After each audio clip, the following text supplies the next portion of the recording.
신바람 사연 아파트. 오늘의 사연 시작하겠습니다. 안녕하세요. 저는 32에 딸 키우고 있는 초보 엄마입니다. 딸은 이제 3살이 다 되어 가요. 딸아이를 처음 가졌을 때만 해도 제가 이혼을 하게 될 거라고는 상상도 한 적 없습니다. 행복한 가정 꾸리면서 잘 살 수 있을 거라고 믿어 의심치 않았어요. 저희는 아이가 태어나기 전 저도 회사를 다니고 있던 맞벌이 부부였어요. 신혼집 구하면서 생긴 대출이자 때문에 남편 혼자 외벌이 시키기에는 부담이 있는 편이고, 당장 제가 남편보다 월급이 더 높은 편이기도 했거든요. 그래서 대출금이 어느 정도 줄어들기 전까지는 아이를 바로 가질 계획은 없었어요. 그래서 아이가 찾아온 것은 축복이지만 그 사실에 겁도 많이 났습니다. 임신 소식을 듣고 친정부모님은 뛸 듯이 기뻐하셨어요. 공주님이 태어난다니 정말 상황만 되면 저희 집 근처로 이사를 오고 싶다는 말까지 하시며 엄청 좋아하셨거든요. 친정이 가깝기라도 하면 저희 어머니께 아이 좀 봐달라고 부탁을 할 수 있지만 저희 사는 데서 거리가 너무 멀어서 현실적으로 불가능한 문제였어요. 비는 방이 있기는 하지만 친정어머니가 올라오셔서 집에 상주하기에는 혼자 지내셔야 할 아버지 걱정이 되기도 했고, 두 분 다 모시자니 남편이 불편해할 걸 생각하니 그렇게 하지 못했어요. 시댁은 지금 사는 신혼집에서 거리가 가까운 편이에요.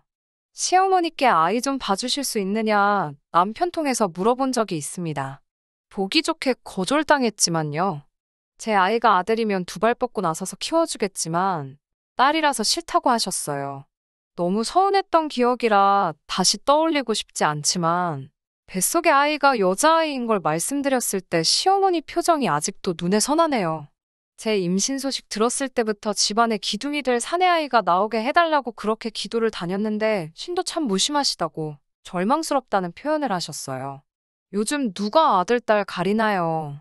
저희 할머니 세대 때야 그럴 수 있다 치지만 저희 친정어머니만 해도 어릴 적에 남자 형제들 다 대학교 다닐 때 못 간 게 한이 된다고 차별을 몸으로 느끼셨다고. 제가 외동딸로 자라긴 했지만 아들 자식 갖고 싶은 생각 한 적 한 번도 없으셨다고. 만약에 있다고 하더라도 본인이 겪었던 게 있으니 저한테는 그런 기분 들게 키우고 싶은 생각 전혀 없었다고 하셨거든요. 기뻐하실 생각에 굳이 시댁까지 찾아가서 여자아이인 걸 말씀드렸는데 저 눈앞에 두고 절망스럽다는 소리나 들으려고 찾아갔나 하는 생각이 들어 표정 관리도 하기 힘들었어요. 그러니 대번에 뭐가 그리 불만이라서 얼굴이 그러고 있느냐고 한 소리 하시더라고요. 시이모님 이야기를 꺼내시면서 걔네 첫째가 딸인데 곁에서 지켜보니 예민하고 남동생들 기를 팍팍 죽이면서 지 잘난 맛에 살더라고. 나중에 너네도 사내아이 태어날 텐데 지 누나 등살에 아들 손주 어깨도 못 펴고 기죽어서 지내는 생각만 하면 아주 가슴이 찢어지는 것 같다는 말을 하시더라고요. 말씀드렸다시피 남편 벌이로 대출도 감당하기 힘들어 저희는 둘째 계획은 하지도 않고 있었거든요. 그런데 아직 첫 아이도 태어나지 않았는데 계획에도 없는 아들 손주 운운하시며 소아붙이시니 참 그 말이 아직도 상처로 남아있어요. 집에 오는 길에도 시어머니 말이 너무 가슴에 남아 남편하고도 괜히 싸우기까지 했어요. 남편이 원래도 저렇게 아들 타령하시는 분이라고 친척들 모여있으면 우리 집은 아들이 둘이라 뭐 이런 식으로 말씀하시면서 아들 가진 걸 자랑으로 여기시는 분이니 그냥 원래 그러신 분이라고 생각하라고 하더라고요. 아이 태어나기 전에 조금이라도 더 벌어야겠다는 생각에 만삭의 몸으로도 회사를 출근하게 되었습니다. 허리띠 졸라매면서 저축을 했지만 아이 어린이집 보낼 나이까지 계산해봐도 빠듯한 건 어쩔 수가 없었어요. 말씀드렸다시피 재벌이가 남편보다 조금 더 나은 편이었기 때문에 아이가 태어나고 저는 바로 복직을 하고 남편이 전업주부를 하는 방법도 생각해봤습니다. 어렵게 제 생각을 남편한테 이야기했더니 남편이 말도 안 되는 소리 하지 말라고 딱 잘라 말하더군요. 시어머니 이유를 들며 여자가 돈 벌고 남자가 애 키우면 어떻게 나오실지 뻔히 알지 않느냐고. 뒷목 잡고 쓰러지거나 당장 이혼하라고 말하실 거라고 저한테 말하기는 했지만 남편도 애 키우고 살림하는 거 하기 싫어하는 게 눈에 뻔히 보였어요. 시어머니가 사내아이 아니라고 그렇게 저에게 상처를 주실 때는 자기 어머니가 고지식한 부분이 있어서 그런다고 그렇게 떠들더니 정작 본인도 그런 식으로 고지식한 부분이 있더라고요. 지금이야 제가 돈을 더 잘 벌지만 나중에 가서 승진하고 회사에서 중책을 맡는 건 다 남자가 아니겠냐고. 당장 돈 얼마 때문에 자기 경력 끊는 게 말이나 되냐면서 조금 더 길게 보고 생각하자고 하더라고요. 참나, 저도 경력 끊기는 건 마찬가지 아닌가요? 그렇다고 남편 말대로 남편이 승승장구해서 회사에서 중책을 맡는다고 해도 매출도 쥐똥만한 회사인데 거기서 더 승진해봐야 아무리 길게 봐도 답이 안 나오는 건 마찬가지인데 말이에요. 더 말 꺼내봤자 통하지도 않을 것 같고 저도 아이 3살 되자마자 어린이집 보낼 계획이기는 했지만 그래도 엄마 손에 자라는 게 아이에게 더 나을 것 같아서 그 부분에 대해서는 더 이상 다투지 않고 예정된 대로 제가 회사를 그만두기로 했습니다. 남편도 자기가 꺼낸 말이 있으니 최소한의 책임감이라도 느꼈는지 당장 술, 담배도 끊고 자기 용돈까지 줄여가면서 최대한 절약할 수 있는 쪽으로 노력을 해주더라고요. 맞벌이 하면서 양가 부모님들께 매달 용돈조로 드리던 것도 더 이상 안 드리기로 했고요. 가깝게 살았지만 최대한 멀게 지냈습니다. 명절 같은 큰 행사 아니면 최대한 왕래가 없었어요. 그나마도 몇 번 만나면 그래도 손주인데 이뻐하시는 모습 한번 보여주신 적 없고 오히려 우리 딸아이 천덕꾸러기 대우받으면서 있었습니다. 정말 저에게는 아이 데리고 시어머니 만나는 게 세상에서 제일 큰 스트레스였어요. 남편에게 저는 그냥 집에서 아이 볼 테니 혼자 다녀오라고 말도 해봤지만 그래도 어떻게 혼자 가냐며 굳이 저를 데려가더라고요. 우리 애 돌잔치 때도 딸은 돌잔치 해줄 필요가 뭐가 있느냐며 제 속을 긁어놓으셨어요. 막상 돌잔치 당일날에는 저희 부모님도 같이 계셔서 그랬나 그때는 좀 이뻐하는 척은 해주시더라고요. 아무튼 최대한 피해가며 그렇게 딸아이 돌 지날 때까지 별다른 일 없이 잘 지내왔는데 작년 초에 남편의 남동생 그러니까 도련님이 결혼을 하게 되면서 모든 일이 시작되었습니다. 동서될 사람은 그냥 평범하고 흔한 인상이었어요. 벌이 적당한 중소기업 다니고 있고 조용조용하고 참하게 생긴 사람이었어요.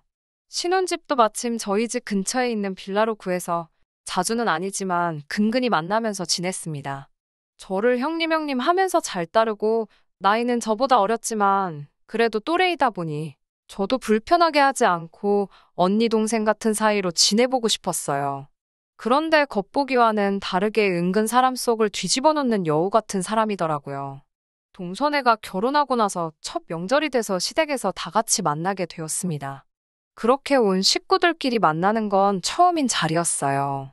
식사 중에 아이가 칭얼대길래 달래주고 있는데 시어머니가 눈치를 주더라고요. 그냥 듣는 둥 마는 둥 한 귀로 흘리고 있었는데 시어머니가 동서에게 너는 쟤처럼 딸 낳지 말고 아들을 낳으라는 말을 하시더라고요. 동서가 제 눈치 보느라고 대답을 잘 못하고 있었는데 시어머니가 자기들 유산이 어떻고 저떻고 하면서 결혼할 때는 남편이 첫째라서 지원을 더 많이 받기는 했지만 자기들 갈 때는 대를 이을 수 있는 아들 먼저 낳는 집한테 다 줄 거라고 하시더라고요. 남자는 여자하기 나름이라는 말이 이럴 때 쓰라는 거라고 하시면서요. 솔직히 시부모님 재산이라고 해봐야 엄청난 거 가지고 계신 것도 아니고 서울 변두리에 빌라 하나 가지고 있는 게 전부시거든요. 그렇다고 그게 무시할 정도는 아니지만 솔직히 탐이 난다거나 하지 않았어요. 당장 저희가 아끼고 살고 있다고 해도 남편 외벌이로는 한계가 있고 저도 딱히 둘째 생각도 없고 저도 언제까지 아이 때문에 제가 반평생 공부해온 경력 놓아버리고 싶은 마음도 없었고요. 제 편이라고 생각한 적 한 번도 없지만 그래도 짧은 기간이나마 서로 마음 터놓고 같이 잘 지내고 있던 동서가 그 자리에서 그렇게 대답할 거라고는 생각도 하지 않았어요. 목소리부터 간드러지게 바뀌더니 자기들도 첫째는 아들이었으면 좋겠다고 누구처럼 어머님 기대에 져버리지 않겠다는 식으로 말을 하더라고요. 솔직히 그때 동서한테 오만정이 다 떨어져 버렸어요. 그 집이 아들을 갖던 딸을 갖던 관심도 없었지만 그 상황에서 저를 깎아내리면서까지 시어머니한테 잘 보여야 했나 하는 배신감이 들더라고요. 그런데 몇 달 뒤 거짓말처럼 동서의 임신 소식이 들려왔고 심지어 그 아이가 아들이라는 소식까지 전해 듣게 되었습니다. 당연히 시댁은 경사가 났고 저도 하기 싫기는 했지만 예의상 동서에게 축하한다고 전해줬어요. 그런데 동선의 소식을 들은 후부터 남편이 조금 이상해졌어요. 선수를 빼앗긴 것처럼 생각하고 시도 때도 없이 둘째 만들자고 달려들고 그러더라고요. 아이 하나만 낳아서 잘 기르자고 하지 않았냐. 도대체 왜 그러는 거냐 물어봤더니 딸 낳은 게 잘못인 것 마냥 시어머니와 똑같이 말을 하더라고요. 이미 동선애가 아들이 먼저 생겼는데 이제 와서 그러냐 하니 그래도 내가 첫째인데 아들 생기면 어머니 생각도 바뀌지 않겠냐 하면서 전부 다는 아니더라도 일부는 받아야지 않겠냐고 하면서요. 시부모님한테 받을 게 얼마나 된다고 그걸 가지고 그러냐고 했어요. 빌라 시세해봐야 잘 쳐줘도 2, 3억밖에 안 할 테고 요즘 100세 시대라고 하는데 언제가 돼서야 받겠냐고. 그냥 애초에 우리 계획한 대로 아이 어린이집 들어갈 나이 되면 내가 복직해서 벌면 되는 것 아니냐고. 아들 낳아 유산 받으려고 부모님 일찍 돌아가시라고 고사 지낼 것도 아니면서 별것도 아닌 걸로 조바심을 내고 있냐고 한마디 했어요. 그러니까 너는 돈 1억이 우스운 줄 아냐고. 우리가 그 돈 모으려면 몇 년을 아끼고 모아야 하는지 계산도 안 서냐고 하더라고요. 다음에 태어날 아이가 아들일지 딸일지 어떻게 하냐고. 그렇게 아들 태어날 때까지 둘이고 셋이고 넷이고 계속해서 낳으면 걔들 학교 보내고 공부시키는 돈은 계산도 안 하냐고 뭐라 하니 저보고 유치하다고 하더군요. 제가 이러는 게 시어머니에 대한 반발심 때문에 그러는 거라고. 또 우리 애가 나중에는 혼자서 얼마나 외롭겠냐고. 하나 더 생기면 아이한테도 좋고 그게 아들이면 우리도 나중에 받을 게 있어서 좋지 않냐고 거품을 물고 달려들더라니까요. 그나마 중간 역할이라도 해주고 있다고 생각하던 남편마저 저러고 있으니 아주 하루하루가 스트레스였어요. 오죽하면 저도 우리 애가 왜 아들이 아니었을까 하는 생각까지 들 정도였으니까요. 우리 엄마 걱정할까봐 그동안 있었던 일들 말도 못 꺼냈는데 어디 털어놓지 않으면 제가 돌아버리겠어서 힘든 속내 털어놓게 되었습니다. 어머니께서 자기 일처럼 속상해하시며 화를 내셨지만 지금의 남편 심정도 조금 이해해주라고. 아무튼 제가 선택한 사람 아니냐. 지금이야 동생한테 밀려난 것 같아서 그러는 거지 그동안 참 잘하지 않았느냐고. 앞으로 함께할 시간이 한참 더 남았는데 조금만 더 믿고 기다려주라고 저를 달래주셨어요.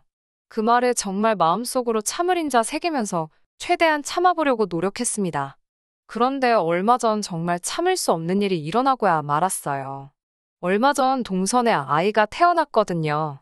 동서 출산하고 친정에 가서 2주 산후조리하고 시어머니 집에서 2주 지내기로 했다는 이야기는 들었어요. 그런데 무슨 일인지 남편은 두고 저 혼자 오라는 시어머니의 연락을 받게 되었습니다. 부랴부랴 찾아갔더니 시어머니랑 동서랑 함께 있었고요. 이리 와 앉아보라는 말에 무슨 말을 하려고 부르신 건가 했는데 대뜸 저보고 동선의 아이를 맡아 키우라고 하는 거 아니겠어요? 제가 뭐하러 동선의 아이를 키우겠어요. 당연히 싫다고 했어요. 아니, 애초에 그 아이를 왜 저보고 키우라고 하는 거냐고 물어봤죠. 옆에서 동서가 자기는 이제 복직을 해야 하니 어쩔 수 없다고 말을 하더라고요. 시어머니도 대를 이을 손주가 태어났는데 앞으로 큰 사람 되려면 교육에 힘을 쏟아야 하니 둘째가 복직을 해야 하지 않겠냐고 거드시더라고요. 아들, 손주 그렇게 바라시던 시어머니가 맡아주시면 되는 걸 왜 굳이 저한테 물어보느냐 했어요. 저도 이제 곧 아이가 어린이집 들어갈 수 있는 나이가 되니 저도 복직을 계획 중에 있다고 말했어요. 시어머니가 제 말을 자르면서 그냥 복직 안 하면 되는 거 아니냐고. 어차피 지금 제가 애 키우고 있는데 하나 더 돌보는 게 뭐가 문제가 되느냐고 하시면서요. 자기도 애 키워봐서 알고 하나나 둘이나 별 다를 거 없다고. 제가 키우면 되는 걸 꼭 자기까지 나서서 애를 봐줘야 하냐고 하시더라고요.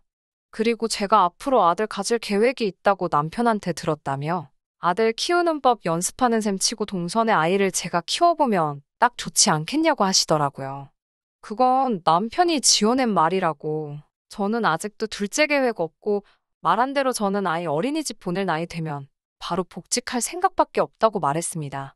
제가 계속해서 싫다고 하니 동서도 옆에서 거들면서 하는 말이 자기가 꽁으로 아이 봐달라고 부탁드리는 거 아니라고. 나중에 자기들이 시부모님 재산을 물려받게 되면 몇 프로 떼준다고 어이없는 소리를 하고 있더라고요. 어떤 식으로 부탁을 하건 간에 저는 죽어도 아이 봐줄 생각 없다고. 그리고 돈이 아쉬워서 그러는 거 아니고 남편한테 말했던 것처럼 그 돈 언제 받을 줄 알고 그 거리에 앞으로 남은 내 인생, 내 경력 포기하면서 동선에 애 봐줄 생각은 하나도 없다고 했습니다. 그리고 유산이야 나중에 분할 청구해서 받아낼 수 있는 돈인데 마음만 먹으면 받아낼 수 있는 돈 가지고 생색내면서 선심 쓰듯 주는 척 하지 말라고 했어요. 그리고 앞으로 이런 일로 사람 오라가라 할 거면 부르지 말라고 소리치고 나와버렸습니다. 시어머니가 저 꼬라지 좀 보라면서 아주 저보고 집안을 말아먹을 여자라며 욕짓거리를 하시더라고요. 대를 끊으려던 것도 모자라 형제들끼리 분쟁을 만들 셈이라면서요. 그냥 듣지도 않고 뒤도 안 돌아보고 나와버렸습니다. 여기서 끝났다면 정말이지 그냥 원래 저런 사람들이 또 저런다고 생각하고 넘어갈 법도 했는데 정말 우리 시어머니가 도를 넘어서는 사람이라는 걸 간과하고 있었네요. 저녁에 퇴근한 남편이 얼굴이 사색이 돼서 다녀왔다는 인사도 생략하고 대뜸 너는 뭔 짓을 하고 다니는 거냐고 호통을 치더라고요. 왜 저러는지는 몰랐지만 대충 봐도 시어머니한테 그날 있던 일에 대해서 무슨 이야기를 듣고 왔다는 건 안 봐도 딱 알겠더라고요. 제가 미쳤냐고, 너는 네 배우자가 그 꼴을 당하고 왔는데도 아무렇지 않냐고, 화를 내야 할 상대가 누군지 단단히 착각한 거 아니냐고 말했어요. 남편은 제가 뭘 잘했다고 언성을 높이냐면서 엄마 말이 틀린 게 뭐가 있냐고, 그리고 둘째네가 돈도 준다고 했다면서 거기서 왜 복직을 하겠다고 고집을 부렸냐 하더라고요. 그것 때문에 아주 난리가 났다고, 자기 엄마가 아주 화가 많이 났다면서 돈 준데도 필요 없다 하고 아주 지 잘난 맛에 사는 애라고. 그렇게 잘나서 돈이고 뭐고 필요 없으면 본인은 다른 것보다 앞으로 대를 이을 동선의 아들이 더 중요하다면서 본인이 그 애를 키우겠으니 저희 결혼할 때 시댁에서 지원해준 지원금을 내놓으라고 하셨답니다. 누가 들으면 진짜 무슨 억소리 나게 도와주신 줄 알겠어요. 아직도 신혼집 살 때 얻은 대출이 산더미만큼 남아서 제가 나서서 일을 해야 하는 상황이었고 결혼 당시에도 고작 돈 5천 지원해 주신 게 전부였거든요. 그렇다고 저희 친정에서 아무것도 안 한 거 아니고 신혼집 혼수 다 채우고 시부모님이 해주신 돈만큼은 해야겠다며 혼수하고도 모자란 돈만큼 현금 해단도 준비해서 드렸거든요. 동선애한테 아들 낳은 값을 주려고 하는 건지 시어머니가 그 애 키워주는데 그 돈이 꼭 필요해서 그런 건지는 모르겠지만 이제 와서 그걸 내놓으라 하니 어이가 없었어요. 그 와중에 그 말에 겁을 먹고 저한테 호통치고 있는 남편도 제정신인가 싶었고요. 애초에 시어머니한테도 둘째 가질 거라는 헛소리만 하지 않았어도 아들 키우는 연습인 셈 쳐라마라 이딴 말도 안 들었을 텐데 말이에요. 저도 여태까지 참았던 게 한 번에 폭발하니 이젠 더 이상 이걸 대화로 풀고 자시고 할 생각조차 들지 않더라고요. 이럴 바에는 그냥 갈라서 자고 저도 같이 덤볐어요. 시어머니한테 지원금 받은 거 도로 돌려주라고. 하지만 그건 내가 받은 게 아니라 너가 받은 거니 남편 보고 돌려주라고 했습니다. 그리고 우리 집에서도 결혼할 때 똑같이 했으니 혼수로 채운 건 내가 전부 다 가져갈 거고 현금 해단으로 드렸던 돈은 그 액수 그대로 돌려받아야겠다고 했어요. 그리고 저는 시어머니의 행동을 원인으로 이혼 소송을 제기했습니다. 법원에서는 시어머니의 행동이 부당한 대우에 해당한다고 하여 제 편을 들어줬어요. 유책 배우자가 시어머니이기도 했지만 딸아이 차별하는 시어머니의 언행의 친권과 양육권 모두 다행히 제가 받아올 수 있었어요. 거기에 더불어 아이가 성인이 되기 전까지 남편은 양육비를 지급해야 한다는 판결까지 받았습니다. 재산분할은 말한 대로 혼수를 제가 다 가져오고 현금 해단으로 줬던 돈에 대해서 돌려받고 추가로 부동산 상승분을 계산해서 추가로 조금 더 가져오게 되었어요. 하지만 거기서 끝나지 않고 파탄의 원인인 시어머니에게는 따로 위자료 청구 소송을 진행했습니다. 숙려기간 중에 남편이 시어머니 대동해서 제 앞에 다시 한 번만 기회를 줄 수 있냐고 빌더라고요. 가차없이 저는 그럴 생각 없다고 단호하게 거절했고요. 지금은 친정으로 돌아와서 부모님 품에서 지내고 있습니다. 어머니, 아버지 둘 다 제 딸 공주님 대하듯 아껴주시고 어린이집 보낼 필요도 없이 어머니가 아이를 봐주셔서 저도 친정 근처에 있는 회사에 취직에 성공했고요. 서울에서 회사 생활 할 때보다야 월급이 조금 작아지긴 했지만 남편이 앞으로 보낼 양육비 생각하면 아이한테 더 좋은 세상을 보여줄 만큼은 될 것 같아요. 아이한테는 아빠 없이 자라게 하는 게 제가 잘못한 것 같아서 미안한 마음이 듭니다. 그래도 절대 아빠의 빈자리 느껴지지 않도록 최선을 다해서 키워낼 생각이에요. 저희 신혼집으로 쓰던 집은 팔았다는 이야기 전해 들었습니다. 남편 역시 다시 시어머니 댁으로 들어간 것 같고요. 거기서 시어머니 뒷바라지하면서 동생네 애 키우는데 전력을 다하며 살겠죠. 사실 궁금하지도 않아요. 저는 앞으로 저에게 주어진 새로운 인생, 최대한 행복하게 사는데 집중할 생각이에요. 끝까지 들어주셔서 감사합니다. 오늘의 사연은 여기까지입니다. 구독과 좋아요, 알람 설정 부탁드리고 더 좋은 사연으로 다시 찾아뵙겠습니다. 감사합니다.